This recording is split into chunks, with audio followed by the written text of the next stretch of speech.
Hi everyone, this is me, Dulda, and I have Javin Jones right here. And we're going to start today's live webinar cast on how to sell without selling. So let me first tell you a little bit about myself, and then I'll let Javin introduce himself, and then he's actually hosting the topic. So my name's May, and I started this particular business when I was pregnant with my son Jordan back in 2013. And basically, I wanted to find a way to make money from home so I could be home more with my son and not have to work a job anymore, be home, have more time, have more money, all kinds of things. Plus, I love blogging. I went through a course where I had to figure out what is it that I love to do, and I love writing. I love what was it? I love writing. I love reading. I love talking to friends about personal growth and development and things that I'm interested in. So I was asking people, oh, and I like working out and I like eating healthy. So those are the 5 things I love to do. I could do it all the time. Like this right now, I'm talking, right? You're my friend, right? I could do this like forever. Javin knows. So basically, they were like, what could you do for a living, and they're like, what about blogging? And I was like, I tried it before, but I couldn't make any money doing it. And they're like, well, this guy who's blogging, he's making money. And I'm like, oh, okay. So they referred me to this guy named Kiala, and I went, and he showed me this link of this system that at first, honestly, I didn't understand it at all. I was just looking at these guys talking on a video, and they're like, yeah, we make money. And I'm like, well, if you're making money, I'll do it, so I did it. And yeah, I started making my best day. See, before I was pregnant, I remember about 3 months in, we had a day where we made over $4,000, and I couldn't sleep because that was the most I've ever made online ever in my life. In fact, the most I've ever made in anything, I think, in my life. So I was like not sleeping that night. Now, my results are not typical. Full income disclaimer at workwithmay.com/income, and I'll put that on the screen right now too. But anyway, after that, I was kind of like hooked. I was like, because I didn't know if it was possible for me. I see people making money online all the time, right? And I even know people like in Hawaii. I remember I met this guy and he bought this condo and he's like, yeah, I'm an internet marketer. I'm like, how do you do that? How do you make money online? What are you doing? And then I was like, I'm sure I could do it. I'm a smart girl, and these people, they're just regular people and they're doing it. So I was like, there must be a way to do this. So, and since then, I've been loving it, and I'm quitting my job next week, Friday. That's right, December 23rd, 2016 is my last, thank you, Javin, for clapping. My last day having a job. So I finally am full-time at this. So I'm really excited about it and love sharing it with people. So I'm just going to put my income disclaimer up and also my blog in case if you ever wanted to start blogging. If you came here through Javin and talked to him, he'll send you a link for our system because I think our system is the best system to teach anyone how to blog and make income. Like you can learn how to blog from almost anyone, but they're not going to help you necessarily make money blogging, and that's the thing that was missing for me. I had all these courses I took that taught me how to blog, but they didn't teach me how to actually create income from it. And this system we use is like, I think by far the best. We've had people who are retirees who don't know how to turn their computer, make it work. We've had, young people, middle-aged, every kind of person you can think of. We had people with disabilities, everything. So if you are interested in, learning how to make money online, if you have something you love and would love to put it out on the internet, something that you're good at, maybe you're good at gardening, maybe you're good at commercial lending, maybe you're a banker and you like to do that, whatever it is that you're good at, there are people online who want to learn from you. So there's definitely something you can do online and earn income from it. But my income disclaimer is workwithmay.com/income. Put it there just because if I make money online, it doesn't guarantee you will. It's a business. You have to actually blog and, do this consistently, like these webinars we do every Saturday. Welcome to the webinar, by the way. So that's my story, and I'm going to put my blog up real quick. If you are interested in learning how to blog and you're coming through me, you were invited to this through me, or you saw it through my blog, and go to my blog. I'm going to put that on the screen now. It's candoitblog.com. And when you go there, there's this guy with curly hair pointing, and he's like, check out the system that made me hundreds of $1 million. So put your email your name in there, and then the free video pops up where you can see the system, and then you can decide for yourself. And if you get started, you actually get a call from me and I get you set up. So without further ado, we're going to go to Javin. He's going to introduce himself and he's going to teach us how to sell without selling. So hello everyone. Yeah, this is Javin, and first I want to thank you, May, for giving me this opportunity to speak to everybody, and also I want to thank you and for coming out to this webinar today. I mean, there's a lot of places you could have been today, but you're here today. And honestly, I'm here in Boston. Yeah, you could be. I'm here in Boston right now, and it's great. December is going, so we're going to have pretty. A rough winter, I think. But you're here today, and you know what? And I really want to thank. There's a lot of places you could have been, but you're here today, and that says to me that you're a success. And Earl Nightingale says success is a progressive realization of a worthy ideal. And the fact that you came to this webinar this morning says to me that you're working towards a goal unknown to you at the moment. And for that, I hope you're successful. For that, I want to thank you. So really, before I get into share with you a little bit about my background.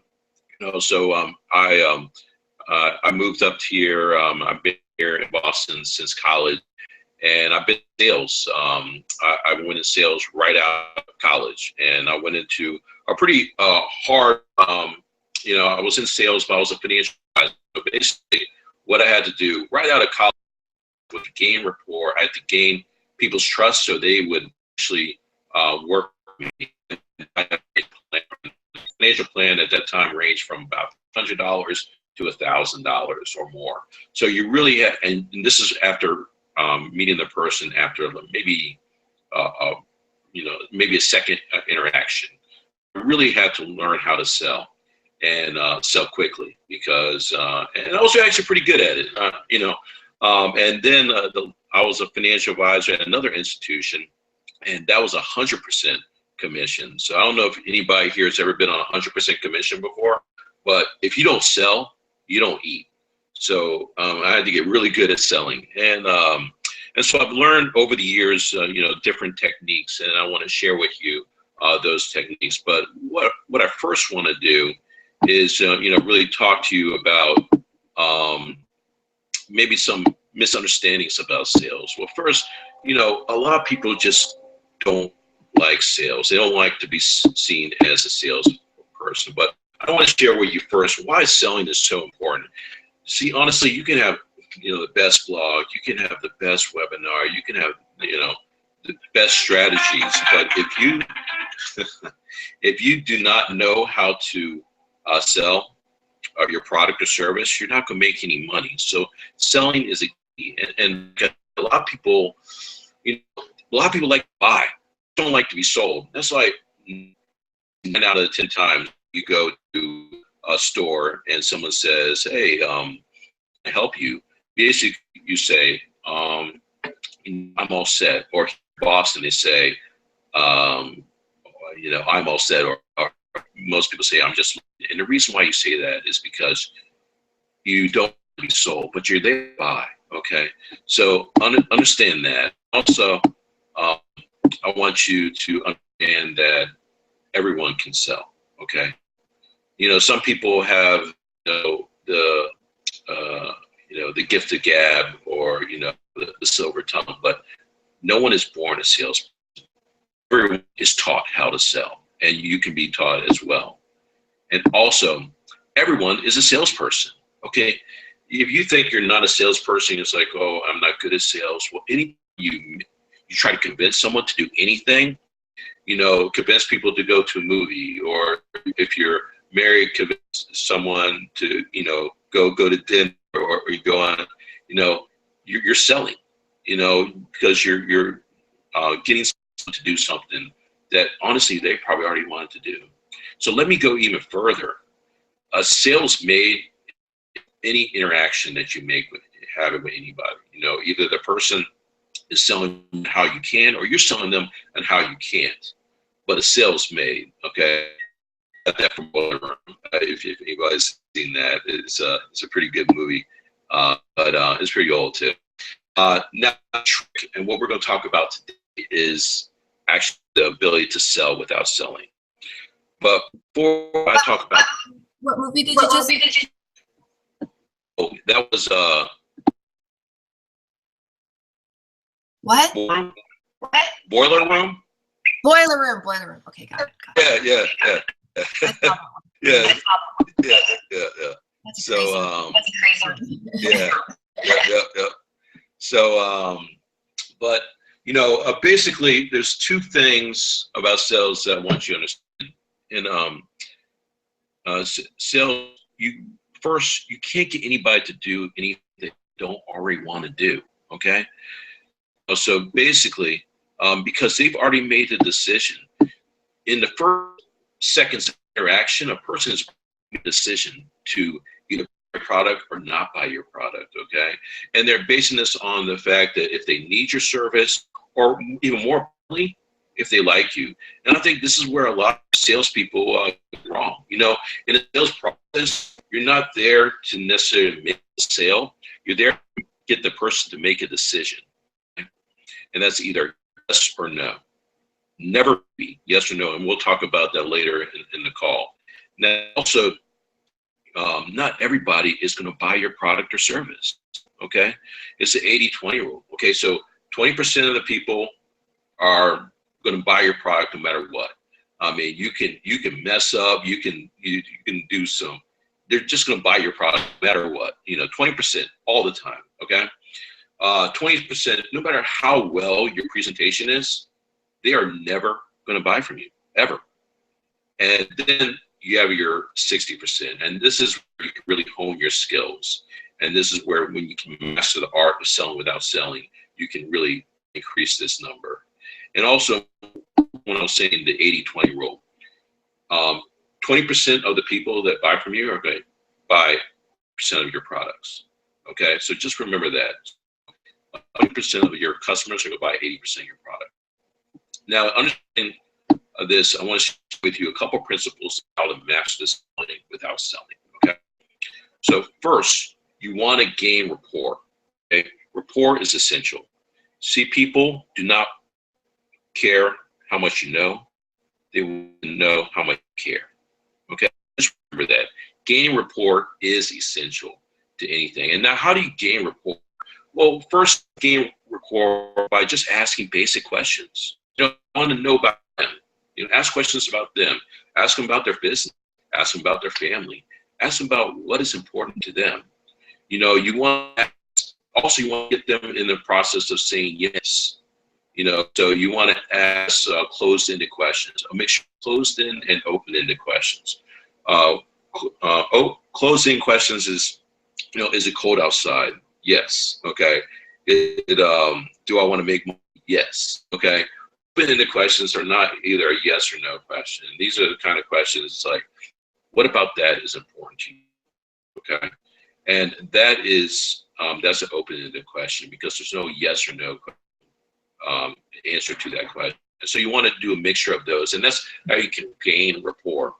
Now, there's a way to actually gain instant rapport. And that's using a method called the DISC method. And maybe you've heard of it. I encourage you to check out this method because this is something that has helped me in my career.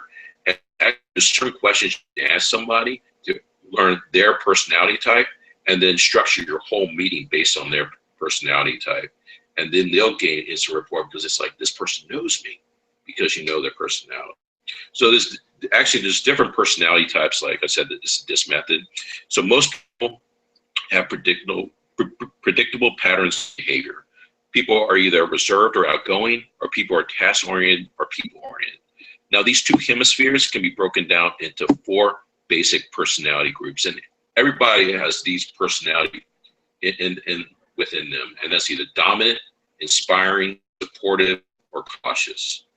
And the dominant are people that want to take charge. They're the kind of serious people. They're like my way or the highway, and they like to win. So if you're talking to a dominant person, you want to be direct and you want to get to the point. Now, inspiring people, these are people that like to party. Life is a party. These are motivational people, speakers. Now, when talking to an inspiring person, you want to be kind, friendly, and you want to tell them what other people are doing, and that this is the thing, this is the cool thing to do. Cautious people, these are your engineers. They like factors, okay? And so when talking to a cautious person, you want to supply clear and accurate data. And the last is supportive people, and these are easygoing people. These are your social workers, and everyone to be happy. And so when you talking to an S personality, you want to be sincere, and you want to show interest. Now, after gaining a level of rapport, you want to ask questions, but you want to ask questions in a certain way, keeping in mind that person's personality type. But you, like I said, you want to ask questions in a certain way, and you might even want to pre-frame, because you're going to be asking the same questions over and over again. So you want to maybe pre-frame and say to someone, hey, I'm going to be asking a lot of questions. It might sound redundant, but I'm asking these questions just to learn more about you and how I can help you, and even if you want help, okay? And when you ask these questions first, you want to ask the question, you want to repeat the answer they give, and then you want to repeat that same question. For example, you want to say, it's whatever they came to you about is important to them. And then they say, well, it's important to me for this. You say, okay, what you're saying is repeat their question. Okay, and then say, okay, so why is that important? Okay. And the key to this is you want to listen, and I know sometimes it's hard to listen, but this is very important. You want to make sure that you're not trying to ask a question or you get ask your next point. You don't want to think about that. You want to think about that one question. Why is that important to you? And listen to what those people say. And it's interesting. This guy, this political figure here in Boston, he always has this saying. He says, you want to have you're made with 2 ears and a mouth, and you want to use them respectively. Listening to key people. I know sometimes it's hard because you get your points and you want to get your point across, and you kind of, and sometimes I do that, it's talking to me, and I have to catch myself. If I don't myself, I get mad at myself because I blurted it out. But in listening, you can actually learn exactly what that person is trying to do or needs, just listening. Okay? And you really have to keep on asking these questions, okay? And also understand that the first you get is usually not the answer. It's not there. It's like so you ask someone, so what's that important to you? It's like, well, I make money. Well, money is usually not the true reason someone wants to do something. See, money is the root to that, whatever the person's trying to do, but it's not the actual meaning. So you keep on asking questions. Why is it important to you? Okay, if I understand you correctly, deep your question. Why is this important to you? And you want to keep on asking that till you get to a point in the meeting. And this is what you call the heart space. This is where you get to the true meaning of why that person is meeting with you and what's important to them. And you'll know when you get to this part of the meeting, because that person they'll get a little bit more serious. They might, their tone of their voice might change. They might even have a little smile, and at that point you can say, wow, I feel like we've reached a breakthrough, and nod your head, and you'll be surprised that person will be nodding their head too. And that means that that person's mirroring you right now, and you've gained rapport with that person. At this point in the meeting, you can basically say, you can go in for the close, and basically what a close is basically, or a CTA, a call to action. And basically you say, so if I can help you with this, is that something that you are interested in learning more about? And then you just be quiet and you say, okay. And you just go in and you say, okay, this is what you do. These are the next steps. And really that's the ideal situation. But at this point, you're going to either yes or no. And really, as as I said before, the individual you're selling to has already made a decision in their mind, and you're trying to get that person to that decision, yes or no decision. And for sales, at this point in the meeting, I was ready. Okay, so I had all the objection handlers. I had about 15 objections whole. If I could get to 3 to 4 objection handlers, I would get that sale. But doing that, what I've learned is that you create a kind of adversarial kind of relationship, and it's kind of a win-lose situation. And they still do that to this day, I'm pretty sure, because it works. But like I said, it causes buyer's remorse. I believe there's a better way, and this is a win-win situation. And I call this the Edison Principle technique. But basically, when someone says no, or I want to think about it, it's really, I think about it, it's a really nice way of saying no. And instead of objection handles people in submission, first you acknowledge their decision. Say, I appreciate your decision. Second, you want to pre-frame. It's like, I believe what offer can help you, and I truly believe that I offer can help you, but for some reason you didn't decide to work with me today. And then ask the question, what about my meeting prevents you from making that decision today? And then just listen to it. And at that point, you can find out what their true concern is. Maybe you can go back into the meeting and try to sell them again, or you can just go back, take that information, and go back to your house, retweak your message, and so you can actually get rejection before the end of the meeting next time you meet with somebody. So at the end of the meeting, if you get good enough at the end of the meeting, you won't have objections. Okay? So now I'm going to pull everything together in the last 8 minutes that we have, and I'm going to share with you a concept that I call total immersion sales mastery. Okay? And see, and this is the 3 parts of the meeting. It's before the meeting, during the meeting, and after the meeting. Now, this sales philosophy focuses on 2 parts of the meeting that I believe are most important, and that is actually before the meeting, or before the sale, after the sale. Okay, is really not necessarily the sales meeting. Okay, see, people, as I mentioned before, when you meet with somebody, they've already made a decision in the first couple seconds of the interaction. This fact was told to me years ago by this individual, and I didn't really understand it recently. And see, the decision is made in the subconsciously. That individual has already made a decision. So the purpose of the meeting is help that individual bring that decision from a conscious level to a conscious level and actually act on that decision. Okay.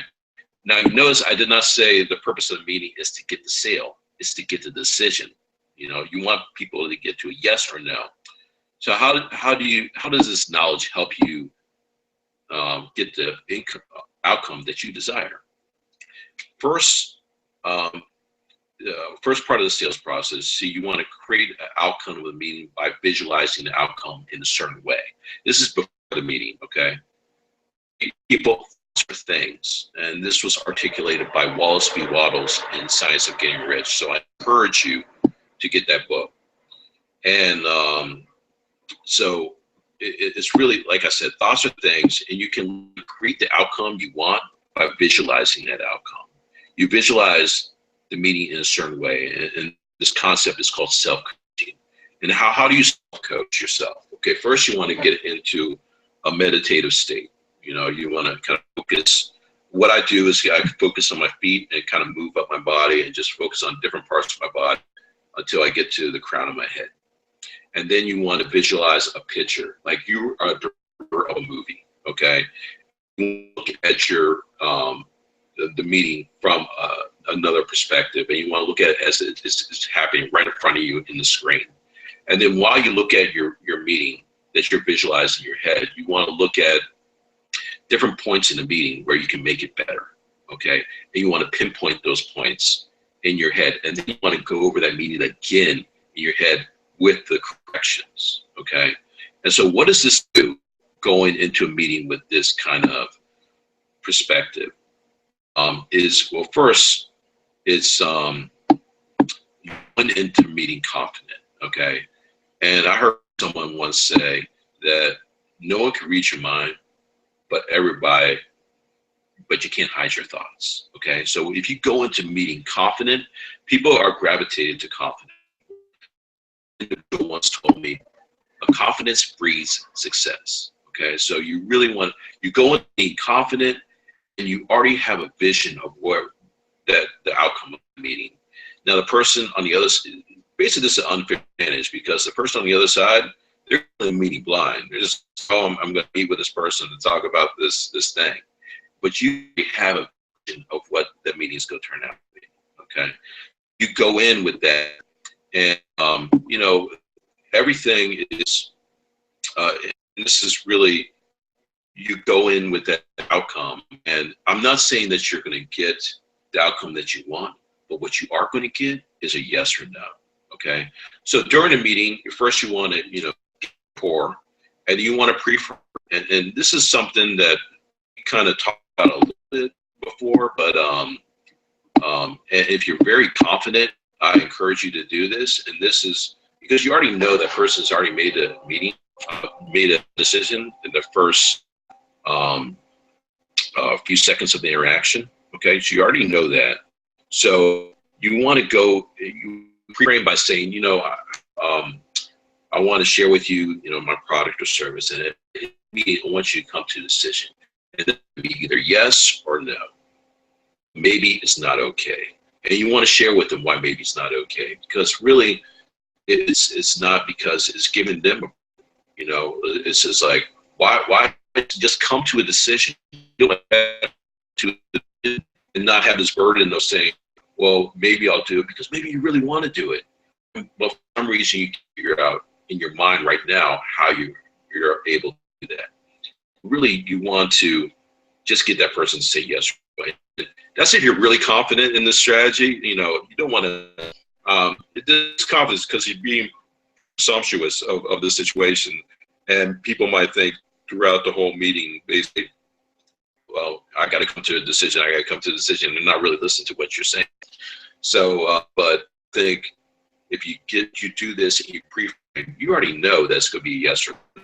Okay. And so, but never take, well, I got to think about it, because that's honestly, it's just really a nice way of saying no. In my career as a salesperson, I have had one person that has come back from I got to think about it, and actually became a client.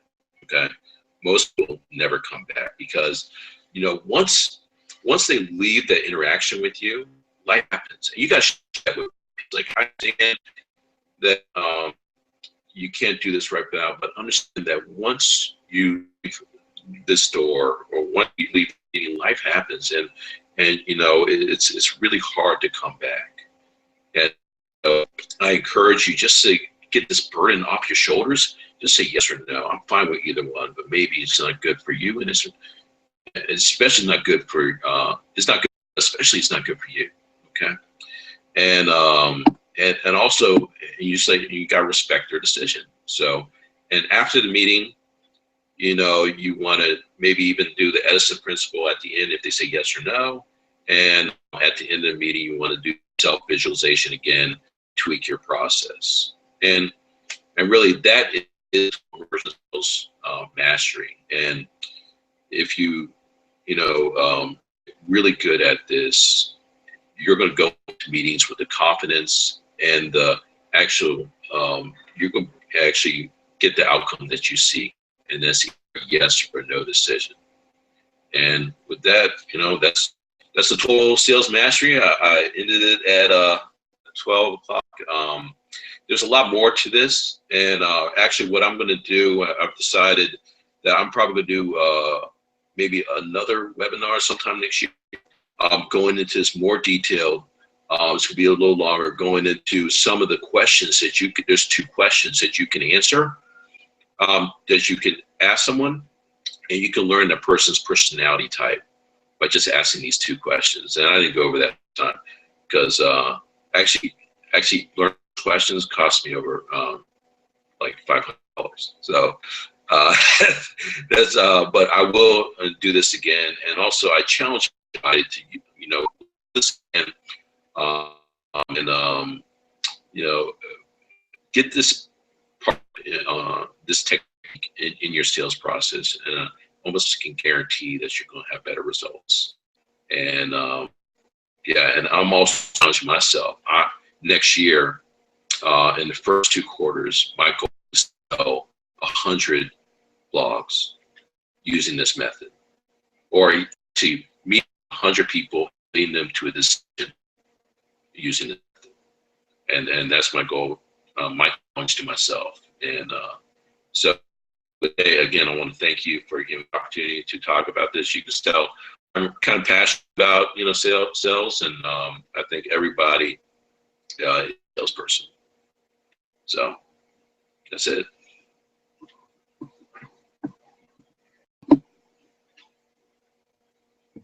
Thanks, Javin. I'm getting used to this. My husband's computer. So I want to know the question. I can tell you questions. Yeah. So basically, just to summarize, I thought you said good stuff. Basically, figure out what personality they are, right? They're either dominating, or they're inspiring, or they're what was the other one? Cautious, or they're supportive, right? And then talk their language, right? That's right. Find out what it is that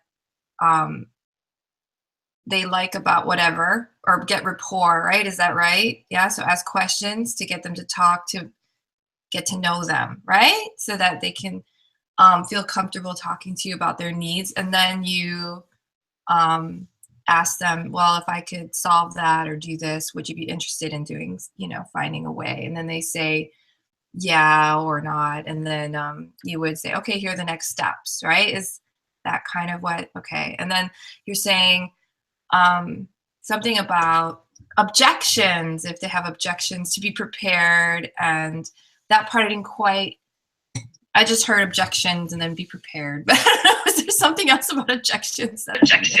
So May, it's really, so when I first started in sales, we had a list of objection handlers, because most people are not going to say yes. They're going to say, I got to think about it, or most people say, I got to think about it, which is just really a nice way of saying no, because it's hard for people just to say no.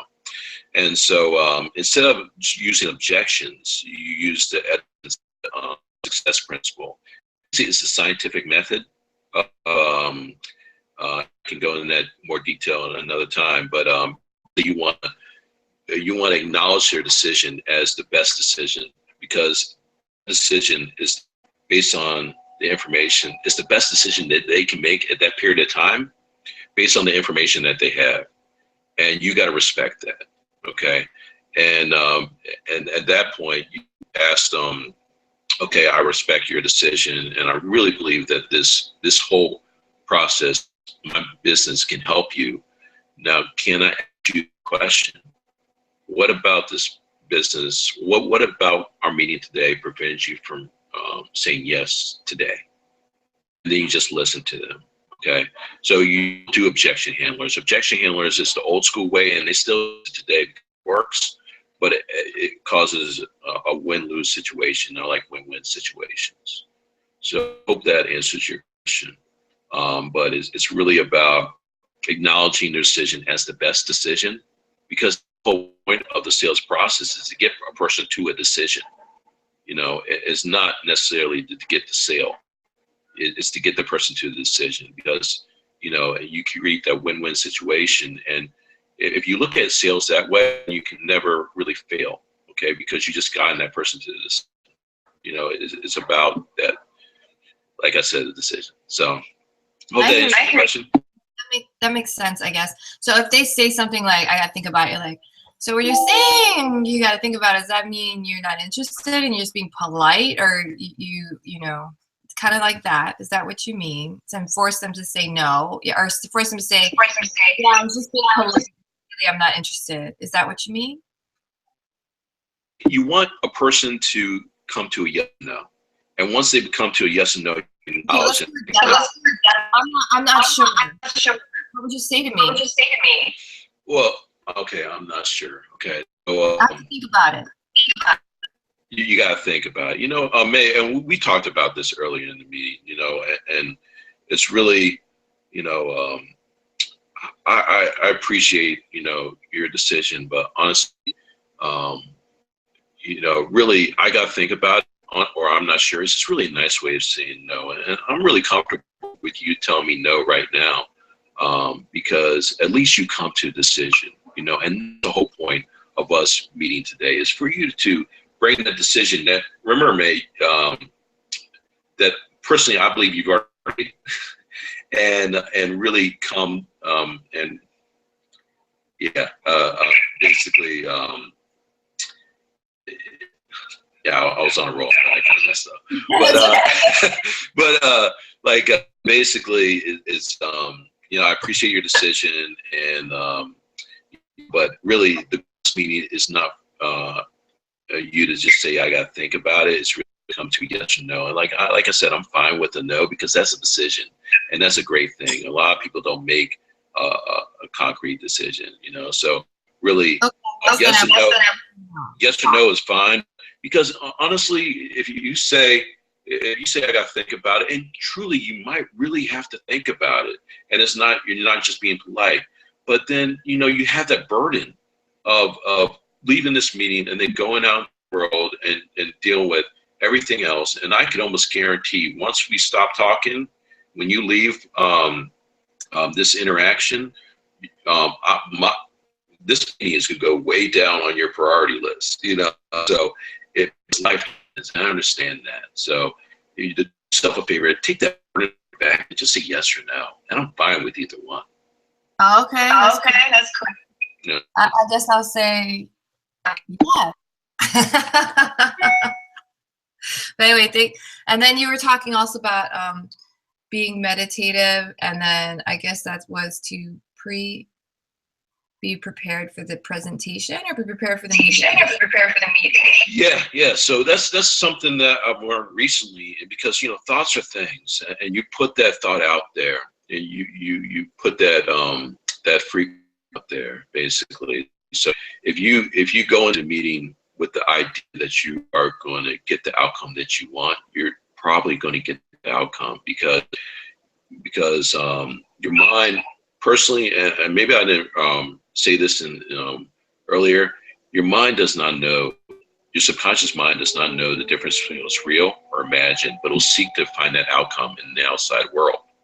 So just by having this idea that you are going to get the outcome that you want, you're going to talk a certain way. First, you're going to have the confidence, but you're also going to talk a certain way, and your mind is going to change different tonalities, all this different stuff in the meeting to get the outcome that you're seeking. So that's why it's so important, and that's why a lot of people don't get the outcome they want, because they are not going into the meeting with the confidence knowing they're going to get that outcome.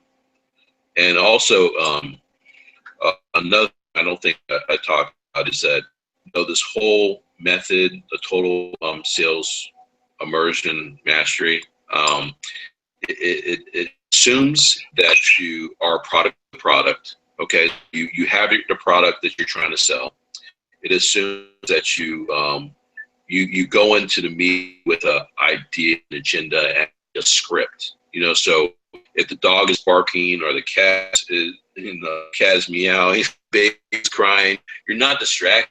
You're saying your point. I mean, I remember when I started sales, I could memorize a 14-page script, word for word. And that was because I was just coming out of college, and it made it sound like I knew what I was talking about. But coming right out of college and talking to someone that's 60 or 70 years old, and but you that because they don't know that you've learned a 4-page word for word, backwards and forwards, and been tested on it before you even can go to a meeting. So you don't want to go into a blind. You want to go into a meeting prepared and have it scripted out, so you know exactly what you're going to say. And that's what that that whole process assumes, is that your product for the product, you script it out, going in confident. Cool. Thank you for doing this presentation. And I think we're definitely going to have to do more later on certain topics of what you said today, because I think you covered a lot. But I think that meditating, or anyway setting an intention or thinking about what you want the outcome of the meeting to be, is probably really important.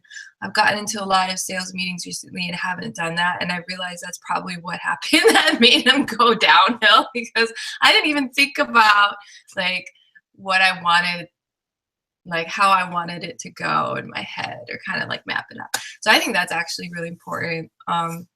So there's a lot. I think it's just practice, like you say. You know, the more you do it, the better you get it. There's so much stuff in what I said that you can make into their sessions, because it's really a lot to it. I mean, I talked about a lot of different things, and really the total immersion sales mastery, I've never heard that anywhere else. Especially going into a meeting, the outcome, you talking about your conscious mind, and that's really important. A lot of, we're not taught in sales, okay? So I'm definitely going to get that, hone that, learn more about that area, and another, webinar. It's just specifically on that, because that's the key, really is, and also good. It gets you into meditation. There's so many aspects of benefits of meditation, and that go way beyond just, using it to get us, so it's really, we really create our own environment, and people have to understand, we're all energy, and we're creating this energy, and we're creating these different frequencies, and really that's a part of people don't really go to in sales. Maybe they go consciously, or maybe the best salespeople understand that, but I don't think it's ever been articulated. So work on it. Right. Well, thank you for being on. So excited. We kind of went over time with the questions, but I just wanted some clarification, because sometimes when you hear things, I don't understand some, wanted to ask. But thank you for presenting. We're going to have more of these great webinars, and we'll get the topics, and then we'll do more. So stay tuned if you're watching every Saturday, 6:30 a.m. Hawaii time. Yes, I'm in Honolulu, Hawaii. Woohoo! So I actually wake up super early to do these things. And Javin, he's in Boston, like he said, so it's 11:30 a.m. Eastern Standard Time. So stay tuned. And if you're not on the email list, just go to candoitblog.com, put in your email. That's actually my email list, and I will email out every time we're doing these live webinars. I send out an email to my email list so that you can just click and go right to the live webinar as it's happening. So thank you everyone for joining. Watch the replay also at candoitblog.com, and have a great day. Aloha. Everyone.